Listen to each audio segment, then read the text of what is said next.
Turkish Airlines presents Business Africa.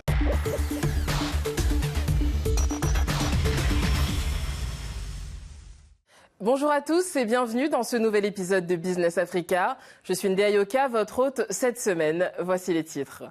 Alors que les fonds climatiques seront au cœur de la COP28 qui se tient à Dubaï, l'Afrique se tourne progressivement vers de nouvelles solutions. 5 pays africains ont donc décidé de lancer des banques spécialisées dans la finance climatique. En Ouganda, une application mobile permet aux agriculteurs de louer du matériel et d'embaucher de la main-d'œuvre en un clic. Et pour finir, au Maroc, le marché des voitures d'occasion est en plein essor. En plus de créer des emplois, il a aussi un impact positif sur l'économie locale. Avec le soutien actif de la Banque africaine de développement, l'Égypte, le Maroc, la Côte d'Ivoire, le Rwanda et le Bénin vont lancer des banques spécialisées dans la finance climatique. Pourquoi ? Eh bien parce que les fonds dus par les pays riches, grands pollueurs, tardent à arriver et qu'en parallèle, les besoins des pays africains en financement climatique ne cessent d'augmenter. Privilégiant leurs propres ressources, 5 pays africains ont initié la création de banques spécialisées dans la finance climatique, au lieu de dépendre de financements internationaux hypothétiques pour s'adapter au changement climatique. Ainsi, l'Égypte, le Maroc, le Bénin, la Côte d'Ivoire et le Rwanda s'engagent dans cette initiative innovante sous la tutelle de la Banque africaine de développement. L'objectif est clair, combler le déficit de financement climatique. À ce jour, le projet le plus avancé est celui du Rwanda, avec 142 millions de dollars déjà mobilisés par la BAD. La Banque verte rwandaise prévoit de financer des projets dès 2024. Selon des données de l'ONU, les pays africains requièrent 2800 milliards de dollars d'ici 2030 pour faire face au changement climatique. Depuis 2020, seuls 264 milliards ont été mobilisés, soit 10% du total. Les 2500 milliards restants devront provenir de sources internationales et privées. En 2009, les pays riches s'étaient engagés à porter à 100 milliards de dollars par an leur aide climatique en faveur des pays en développement à partir de 2020, mais cette promesse est restée lettre morte. Dans ce contexte, ces banques vertes semblent être une solution innovante pour répondre aux besoins cruciaux de fonds climatiques qui ne cessent d'augmenter.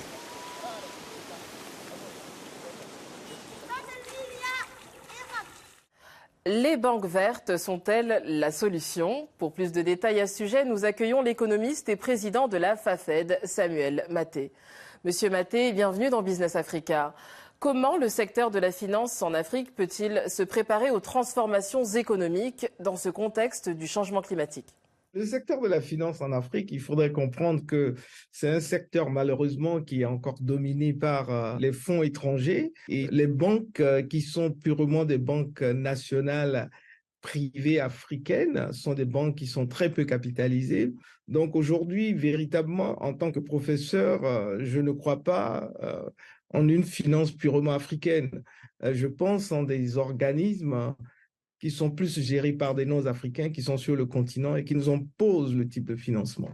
Maintenant, ces organismes s'alignent sur les intérêts internationaux du moment.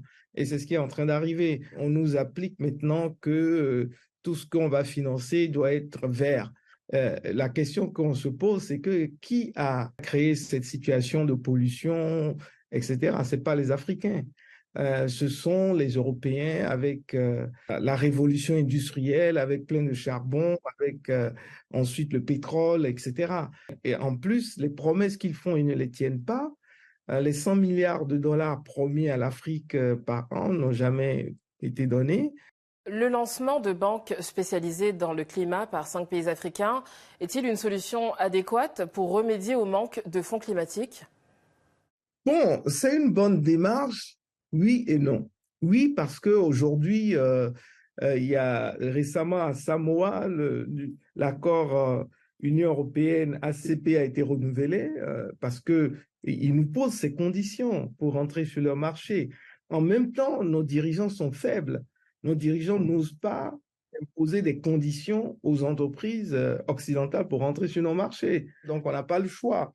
Mais en même temps, je pense que l'initiative des 5, Égypte, Maroc, Bénin, Côte d'Ivoire, Rwanda, doit aller au-delà pour amener à une indépendance financière de l'Afrique.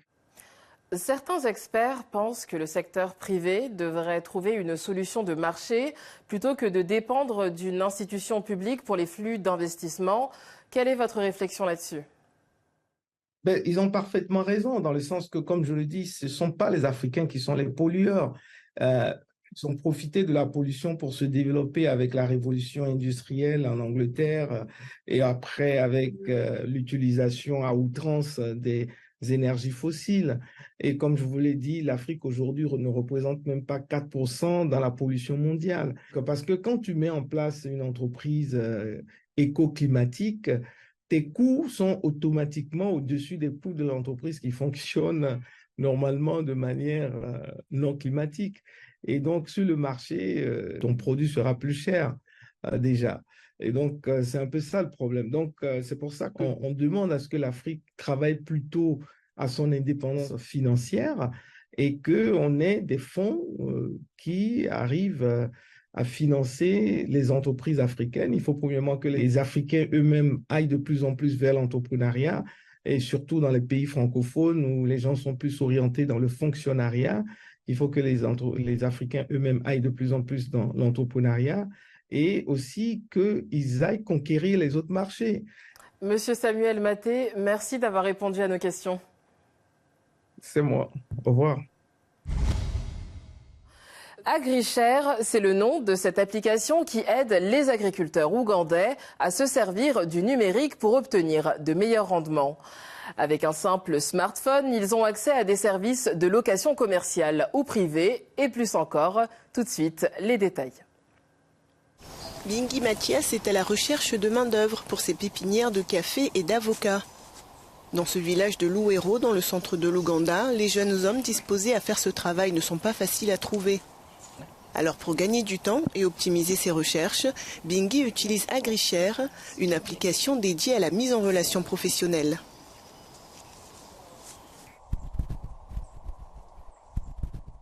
Je n'arrivais pas à trouver de travailleurs au moment où j'ai commencé ici.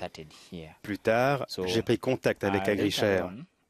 J'ai téléchargé leur application et cela m'a grandement aidé pour trouver la main-d'œuvre qualifiée nécessaire à l'exploitation de la pépinière. Il suffit de passer par l'application, de suivre les étapes minutieusement et l'argent est versé directement. Vous n'avez pas besoin de cash pour les paiements. AgriShare souhaite ainsi aider les agriculteurs à profiter des technologies de la finance numérique pour accroître leur productivité. En plus de la main-d'œuvre, l'application permet aussi de louer des équipements agricoles dans un modèle d'économie collaborative. Cependant, des ajustements sont en cours afin de rendre la plateforme plus accessible. Lorsque vous regardez notre application, il y a une disposition où il vous demande de réserver pour vous-même, pour un ami ou pour un groupe de personnes. Cela a été mis en place pour aider les agriculteurs qui n'arrivent pas à utiliser la plateforme tout seuls. En Ouganda, le secteur de l'agriculture représente 70% des emplois, ce qui en fait le plus grand employeur du pays. Avec l'essor de l'agritech dans la région, les agriculteurs peuvent désormais tirer parti du numérique pour s'autonomiser. Le marché de la location de voitures au Maroc a encore de beaux jours devant lui. Pas moins de 10 000 agences s'exercent dans le secteur de la location de voitures au Maroc. Ce marché influence d'ailleurs l'ensemble de l'écosystème automobile du royaume. Depuis la crise du Covid-19, la demande pour les voitures d'occasion a fortement augmenté. La faute à la pénurie de semi-conducteurs et aux perturbations des chaînes de valeur. Aujourd'hui, au Maroc, les acheteurs se tournent de plus en plus vers le marché de la seconde main. Un secteur organisé est en train de se développer avec des opérateurs structurés. Les acteurs structurés sont en train d'émerger, donc on a été un des pionniers qui fait l'auto. Depuis 2019, on voit qu'il y a de nombreux acteurs qui interviennent sur une ou toute la chaîne de valeur de l'automobile d'occasion. On est à peu près sur 4 fois plus que le marché du neuf. Marché du neuf, à peu près 160-180 000 véhicules par an. Donc marché du véhicule d'occasion, on va dire, on est à peu près à 500 000 à l'année. Voilà, c'est un marché qui est très dynamique. Le marché des voitures d'occasion se révèle être un partenaire vital du marché du neuf plutôt qu'un concurrent. Ces voitures d'occasion, de plus en plus prisées pour des raisons économiques, écologiques ou pratiques, apportent une valeur ajoutée et offrent aux consommateurs des options diverses. Alors, c'est pas une industrie qui rentre vraiment en compétition avec l'industrie du neuf. Et effectivement, le Maroc, c'est un très gros marché, le deuxième pays sur le continent africain après l'Afrique du Sud en termes de vente de véhicules neufs. On arrive avec une offre plus abordable pour tout un tas de consommateurs que le véhicule neuf et avec plus, encore une fois, de confiance, de transparence, de service, de qualité que sur, entre guillemets, de la transaction directement entre particuliers. La dynamique du marché de l'occasion peut influencer l'ensemble de l'écosystème automobile, y compris les pièces de rechange, les services après-vente et les assurances. C'est aussi un marché qui crée des emplois et cela a bien évidemment un impact très positif sur l'économie locale.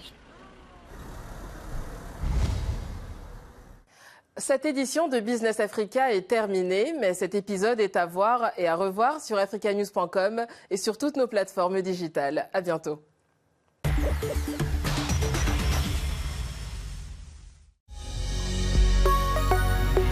Business Africa was presented by Turkish Airlines.